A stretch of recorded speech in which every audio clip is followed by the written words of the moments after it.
Europe 1, Village Média. Philippe Vandel. Village Média en compagnie de nos trois experts télé, Fabien Randane, Renaud Revel et Émilie Lopez. On va se tourner vers 2018, les émissions, les personnes, les événements qui vont faire l'actualité. On va commencer par les émissions. L'émission à suivre pour vous, Émilie Lopez, c'est le retour de Pékin Express sur M6. Oui. Pourquoi ce choix ? Mais parce que, en fait, on a vu déjà que M6 avait vécu une année 2017 un peu difficile. Ils ont essayé de relancer la Nouvelle Star, ça s'est viandé totalement. Et moi, j'y crois vachement au retour de Pékin Express. Pourquoi ?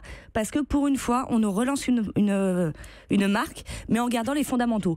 Donc, j'ai vraiment envie de voir ce que ça va donner. Les fondamentaux, alors il faut dire, la marque avait disparu de l'antenne depuis 4 ans. Voilà. Et les fondamentaux, c'est ça braille, on s'énerve et on n'a pas d'argent, on est dans un pays qu'on ne connaît pas. Et on a Stéphane Rothenberg aussi, que j'aime beaucoup. Et surtout, ils ont attendu 4 ans, ce qui n'est pas le cas des anciennes marques, par exemple Nouvelle Star, qui était revenue sur C8. Donc, il n'y avait pas d'attente. Là, je pense qu'il y a une attente. Et en plus, il n'y a pas de format comme Pékin Express en France. C'était comme ça, c'était en 2013 et Lolotte pète un câble, extrait.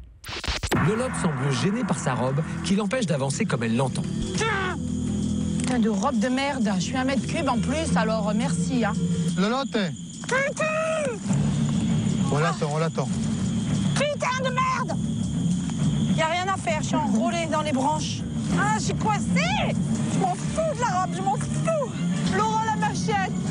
Oui, la machette. S'il te plaît, vite, s'il te plaît. Mais la robe, putain de Ah, j'ai pas vu. Putain de robe. Elle est pas un peu énervée?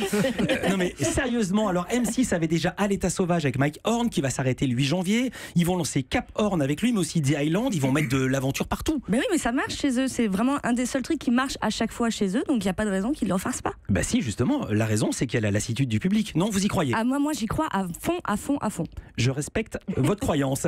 Émission à suivre pour Fabien Randane, laquelle? Destination Eurovision, c'est le télécrochet. Alors déjà, qu'est-ce que cette émission? Voilà, c'est le télécrochet que France 2 va mettre en place. La première émission sera diffusée le 13 janvier. C'est un télécrochet qui servira à désigner l'artiste qui représentera la France à l'Eurovision en mai prochain.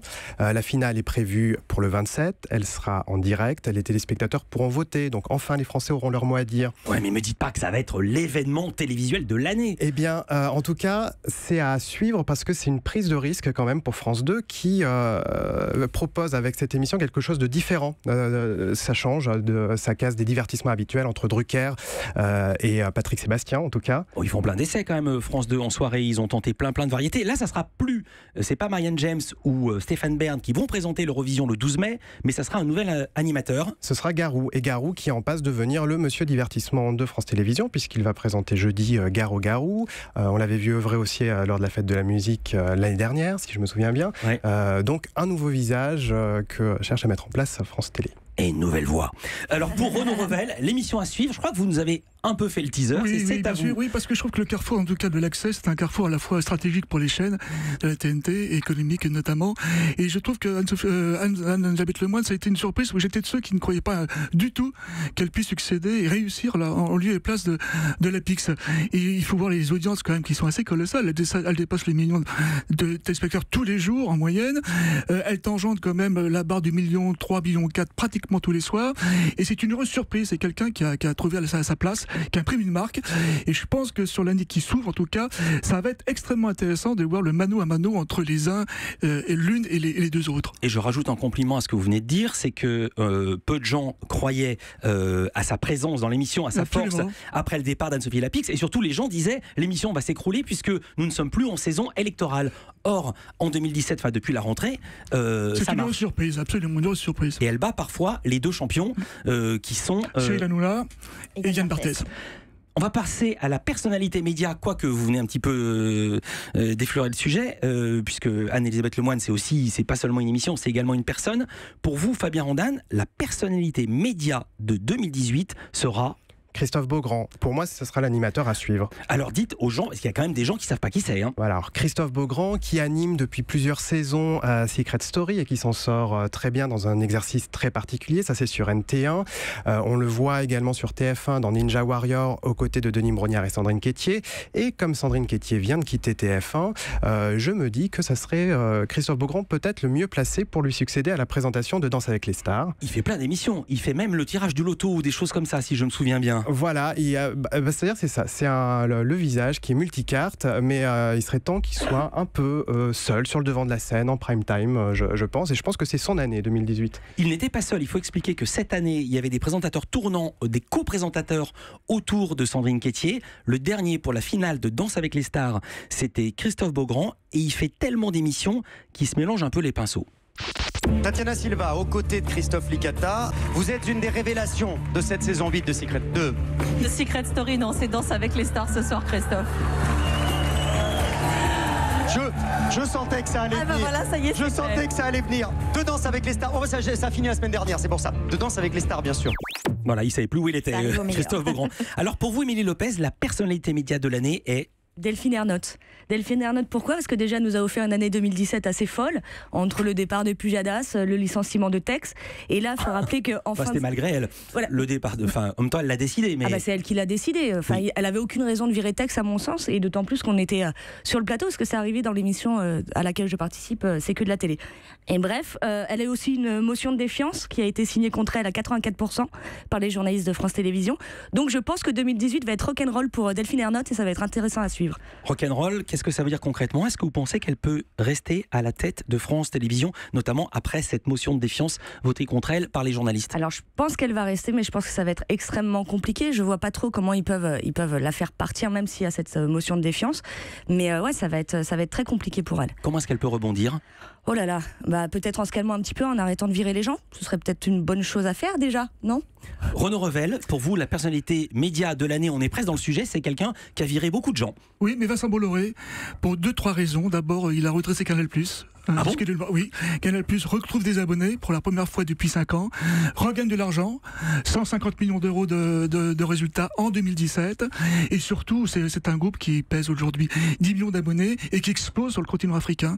C'est un groupe qui va bien. Juste un mot quand même, Renaud, sur les abonnés, même si ça remonte un petit peu le nombre d'abonnés, ils avaient perdu 500 ou 600 000 ou 700 000, je cite de mémoire. Sauf que les courbes sont en train de se croiser, mon cher Philippe. Oui, mais ils ne sont pas en train de revenir à la position initiale au moment où Vincent Bolloré a pris les commandes. Oui, mais ils sont en sortie de crise et la chaîne, le groupe se redresse. Ça, je vous confirme ça. Et par ailleurs, il va signer dans les prochaines semaines son accord qu'on attend depuis longtemps avec Silvio Berlusconi en Italie. Le groupe Vivendi va racheter les chaînes de Mediaset en Italie, et c'est là en tout cas le signe de la constitution en Europe de ce que Vincent Bolloré veut, un Netflix à la française. C'est un mariage franco-italien qui va peser lourd, et au total, les groupes Vivendi, Canal+ et Mediaset pèseront entre 12 et 14 millions d'abonnés, ce qui est beaucoup en Europe. En même temps, vous croyez en lui, mais on ne peut pas nier que Canal+ peine à retrouver ses audiences. Yves Calvi est très loin des objectifs qui s'étaient fixés. 400 000 ou 500 000 téléspectateurs par jour, ils y sont pas. Mais néanmoins, Philippe, ils ont gagné des abonnés avec le football. Le foot marche très bien. Il y a eu un effet Neymar sur les audiences de Canal depuis septembre. Plus de 30% quand même sur le CFC. Il y a des très bonnes audiences par ailleurs. Vous avez raison, tout n'est pas rose. Mais après l'année de crise qu'on a connue sur Canal+, je vous garantis que cette chaîne et ce groupe va mieux. Le CFC, c'est le Canal Football Club. Alors là, Canal+ n'y est pour rien, mais il leur est arrivé un coup dur. C'est que Monaco a été éliminé de la Champions League, donc ils n'ont plus d'équipe en Champions League puisque les matchs du PSG seront diffusés sur Bein Sport. Absolument, ça c'est effectivement un problème. Néanmoins, encore une fois, les audiences du foot se portent bien, le cinéma va bien, la fiction va bien aussi. Il y a la petite cousine du groupe, CNews est en redressement léger. Vous pouvez pas dire ça. Vous pouvez pas dire ça. Écoutez, ils se sont fait doubler par LCI, mais de manière presque indécente. Très léger en novembre-décembre, très léger. Il y a un frémissement, comme on dit. Oh, dis donc, mais c'est pas possible. Alors, on a retrouvé un entretien de Vincent Bolloré devant la commission du Sénat. Une commission du Sénat, c'était le 22 juin 2016. Et il est comme vous. Canal+ est en train de plonger, mais il a confiance. Il est comme vous, Vincent Bolloré, comme vous, Renaud Revel. On écoute Bolloré.